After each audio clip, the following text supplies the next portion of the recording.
12 তারিখ নির্বাচনের জন্য বাংলাদেশে সুষ্ঠু পরিবেশ নেই। তো আমরা চাই না নির্বাচনটা এমনভাবে হোক যেন তেন নির্বাচনের মাধ্যমে কোনো প্রতিনিধি নির্বাচিত হয়ে আবারও ফ্যাসিবাদের দিকে বাংলাদেশকে নিয়ে যায়। এই সরকার যাদের রক্তের উপর দিয়ে বসেছে তাদের রক্তের সাথে বেইমানি করে তারা ক্ষমতায় আছে এবং তাদের রক্তের সাথে বেইমানি করে তারা নির্বাচনের দিকে গেছে। লেভেল প্লেইং ফিল্ড ছাড়া 12 তারিখ বাংলাদেশে কোনো নির্বাচন হবে না। ত্রয়োদশ জাতীয় সংসদ নির্বাচন এমন একটা প্রেক্ষাপটে হচ্ছে যার পূর্বের ইতিহাস হচ্ছে আবু সাইদ, ওয়াসিম, মুগ্ধ এবং হাজার হাজার মানুষের রক্তের বিনিময়ে আমরা নতুন বাংলাদেশ পেয়েছি এবং সেই বাংলাদেশে একটি নতুন নির্বাচন হচ্ছে।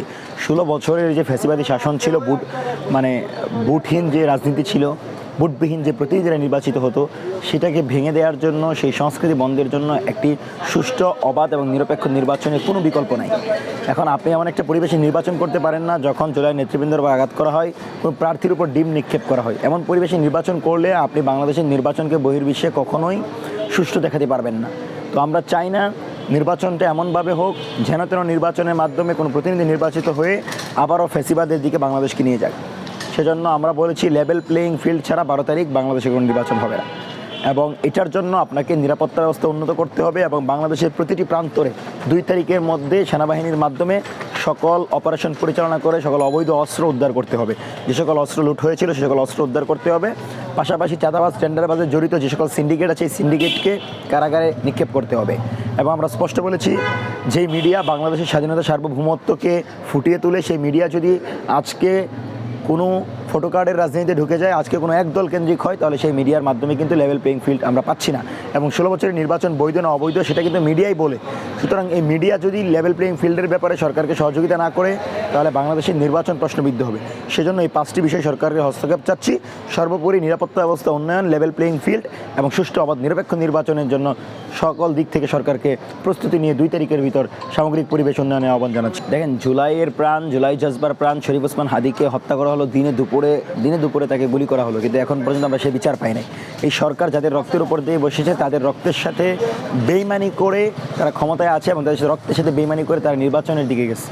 তা আমরা তো নির্বাচনের সবচেয়ে বেশি পক্ষে। আমরা তো চাই আমার প্রতিনিধি আমার ভোটে নির্বাচিত হয়ে সংসদে আসুক, আমি তাকে নিয়ে বাংলাদেশ সাজাবো।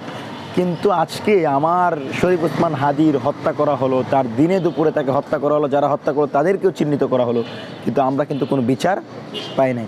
আপনি যদি এইভাবে আপনি রাজনীতিটা করতে চান, এই সহিংস রাজনীতির দিকে যেতে চান এবং সহিংসতাকে উস্কে দেন, তাহলে বাংলাদেশে আগামীতেও কোনো ফ্যাসিবাদী শক্তি আসবে এবং ওসমান হাদির হত্যার বিচার ছাড়া সংসদ নির্বাচনের দিকে যাওয়া মানে সরাসরি জুলাইয়ের সাথে বিশ্বাসঘাতকতা করা। এবং এই সরকার এটা করার মাধ্যমে প্রমাণ করেছে সে জুলাইয়ের সাথে বিশ্বাসঘাতকতা করে। সেজন্য আমরা মনে করি এখনও যে সময় আছে এর ভিতরে হাইকোর্ট এই বিচারটাকে দ্রুত নিষ্পত্তি করবে এবং ওসমান হাদির অপরাধীদেরকে বাংলাদেশে এনে দ্রুত বিচারের মুখোমুখি করবে। এর বাহিরে যদি তারা পদক্ষেপ নেয়, এবং আমরা যতটুকু দেখি তারা এ ব্যাপারে সামনের দিকে যাচ্ছে, সেক্ষেত্রে জুলাইয়ের সাথে স্পষ্ট প্রতারণা করা হয়েছে এবং এইভাবে নির্বাচন কখনোই সুষ্ঠু হবে না এবং বিচারহীনতার সংস্কৃতির দিকে সরকার পরবর্তী বাংলাদেশকে ঢেলে দিচ্ছে। সেজন্য আমরা মনে করি লেভেল প্লেইং ফিল্ড তো হয়ই নাই এবং নিরাপত্তা ব্যবস্থা সম্পূর্ণরূপে অনিশ্চিত।